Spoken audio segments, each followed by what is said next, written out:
Malona izay fanambarana nataon'ny Sojabe any amin'ny faritra Sofia makasika andraratsakabary zay dia nanambarany Sojabe iray ao be fotaka famanoana izay firaisan-kina ny zanaka Sofia sy ireo zanaka Sofia eo amin'ny fitondrana moa ny tena ny tapaka tao anatin'ilay fivoriana ny tanterahana tany Mapikony tany amin'ny volana Jiolay 2022 tany fanazavana.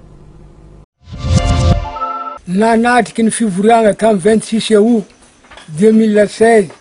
fivoriana ny fivoriam-beny Sojabe nasionaly tao Mampikony ke nisy ny fandalinan-kevitry zay tapaka tao hita mo ny fitondrana amizao fotoagna niverigna tamin'ny fitondrana première république niverigna amitsika ato amin'ny région Sofia ny io zanakatsika amizao fotoagna ke nandrindra ny fandalinan-kevitry zahay fô tsy mety tsy manohagna ny firaisan-kiny amin'ny région Sofia zay fanohanagna ny zanaka Sofia zay ny tapaka Sojabe tao amin'ny district